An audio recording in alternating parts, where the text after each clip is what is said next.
so just pretty much rocking this.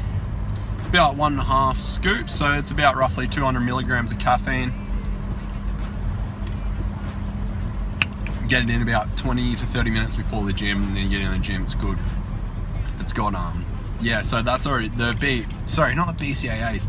The pre-trainer has already got caffeine, creatine, and some other amino acids in it, which help with, like, say, the pump, recovery, the ATP-CP process, which is an anabolic process which does involve oxygen for weightlifting, which is pretty much a muscle contraction relaxation process. And it's relatively cheap, like $1 a scoop considering that, how much you pay for coffee, and it's got creatine in it and all the other goods. It's pretty good. I don't use it all the time. I've had that tub for like 3 months, so yeah. So consider I pay $30 for that. It's like $10 a month, and like, you don't need pre-trainers. I don't endorse having supplements before you go to the gym or even coffee. But when you train quite often, it is hard to get into that headspace to meet my volume targets. So how much weight I have to lift to stimulate that muscle growth, and well and truly above minimum dosage. So like, that's why I do take stimulants, and I love that kind of buzz feeling. So I'm kind of a little bit addicted to that. So each to their own. That's what I do. I'm not saying you have to do it, but you can do it. It's completely up to you. You do what you want. Do what you have to do to get it done. That's the thing. Alright, so just about to go in the gym, have my pre-trainer. It's probably been about half an hour. So a quick review on this. So pre-workout, this is by On Nutrition, so it's substance tested as well, just in case you're worried about like drug tests and stuff like that, and just general supplements. But whatever's in this, you never will test positive, but who knows. Anyway, that's one thing that they endorse.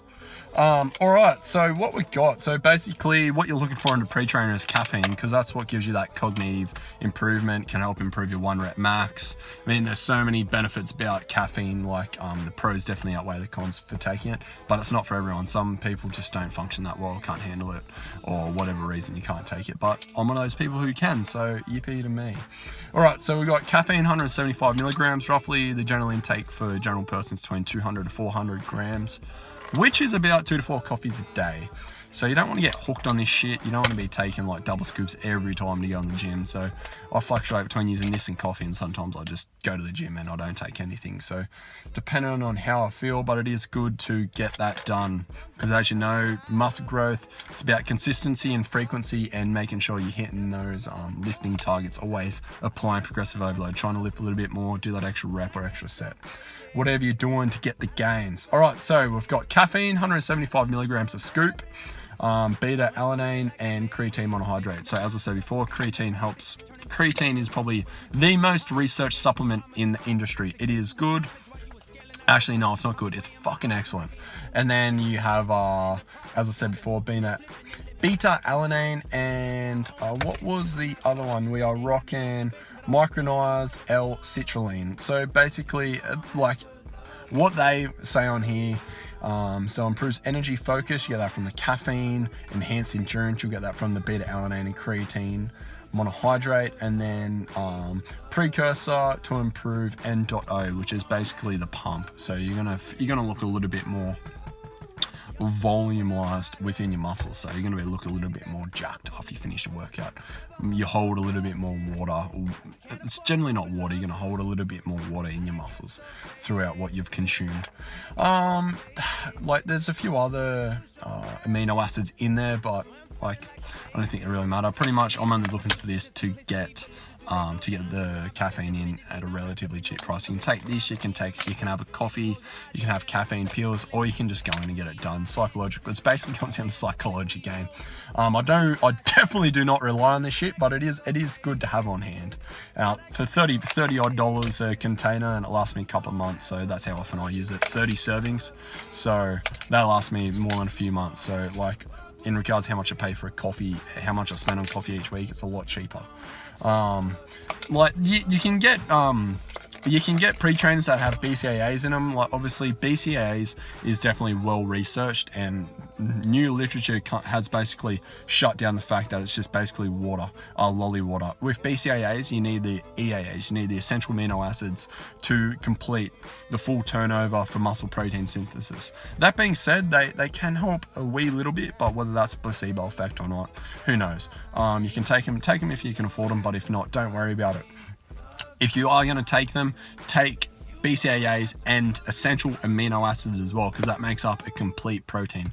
So there's 21 or 22 there's 21 or 22 amino acids. I think they've just discovered another one.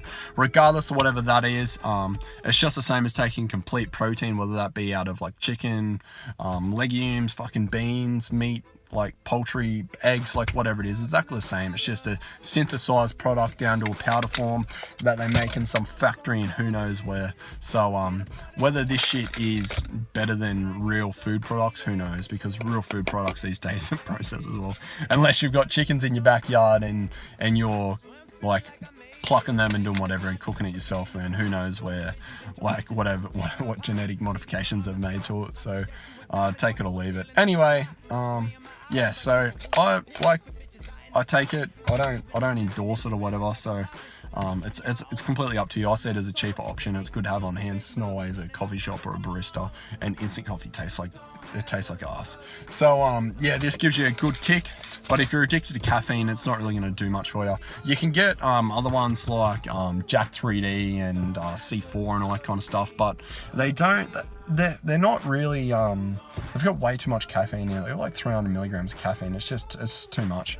Like you have this inverted U basically, which is related to your anxiety level, because anxiety actually helps with performance to a certain point. You take caffeine, it's going to raise your anxiety levels, your mental stimulation, cognitive function, like everything. It's going to improve all that. So if you take too much caffeine, you become overstimulated and can like give anxiety side effects and that kind of stuff. So that's one thing to be aware of. So I wouldn't be having any more than a scoop to a scoop and a half. Like just before, I think I may have had a scoop or a scoop and a half. There's so many thoughts going through my brain, and now I'm taking these shots like it's Novocaine. Yeah. Ooh, I fall down to my core. Ooh, I fall down to my core. Ooh, didn't know before. Surprised when you call me up. Alright, so the thing with the bench press that people don't understand, people be like, oh, try this accessory workout, try more so focus on incline or doing single arm dumbbell raises, or like just small isolated exercises like single joint exercises for the chest. This fucking shit doesn't grow a big chest.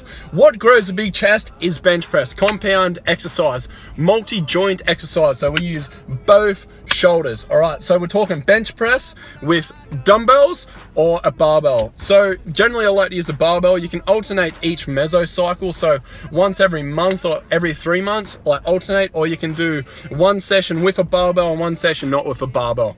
But make sure you're bloody bench pressing.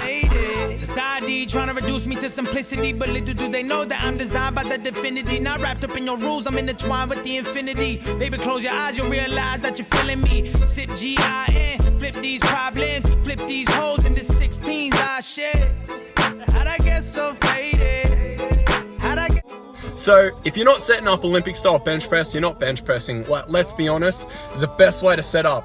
I don't need to go into the science behind it, all that kind of stuff, but just the way you brace your core and the way you set up for the Olympic style bench press, man, it is next level, okay? It's gonna take your bench press at least up 10 to 20%, and just overall, it's just badass. You'll be able to move more weight. That's what we're more concerned about, getting it in. All right, so the thing about growing a big chest is progressive overload, working out 2 times a week and getting volume in. So what all this means is adding a little bit of extra weight each week, so like 2.5 or 5 kilos each side, getting a spotter to help you, doing training in the low repetitions and the high repetitions, like so below 5 and above 12. So you want to do both those, so you're stimulating those fast twitch and slow twitch muscle fibers, and you're getting in a lot of volume. So this is called concurrent periodization. It's a really good way to train. Or you can just lift heavy all the time, but you have to understand there's a trade-off with lifting heavy. It's very taxing for your central nervous system, but people adapt differently. Try high or low stimuluses, so whatever floats your boat. So set up an Olympic style bench press and just fucking bench, man. It is the best way to do it. So slow down, 1, 2, 3, boom, power up real quick. That's what I'm talking about here. So This first set I was doing 100 kilos and 110. So my PR, my 1 rep max is about 150, or was probably hanging around 140 at the moment. But I'm on the way back up, so I'm roughly doing 3 reps for 110 at the moment. Trying to push that 120 threshold, 4 reps. I just want to get that 3 plates. That's what I'm chasing. All right, so I like that 1, 2, 3 down. So elbows in, chest up, setting up Olympic style bench press, feet back, breathe in on your way down, then power up, boom, and just do that for reps. I follow reverse pyramid, so I'll start heavy and then I get lighter, so I might start off 100 and then go 90, then go 80%. So it'll be like 5 reps, 8 reps, 12 reps, and then a drop set. So I'm getting all that stimulus in, like in regards to the fast twitch and slow twitch muscle fibers, so the low repetitions, the high repetitions. And then I usually do a drop set or whatever, just to get like a good solid pump. So there is some science behind chasing the pump. It's a good indicator that you're pushing yourself to your limit and outside of your comfort zone. The thing with weightlifting and it becoming a part of your lifestyle, once you put yourself outside of your comfort zone, you get used to that. It's addictive, man. It's addictive. Like just being a complete badass, getting in there, getting it done, and just, man, it makes you feel overall like fucking amazing. Each to their own. Some people don't like it, some people do. Personally, I absolutely love it. It's my jam.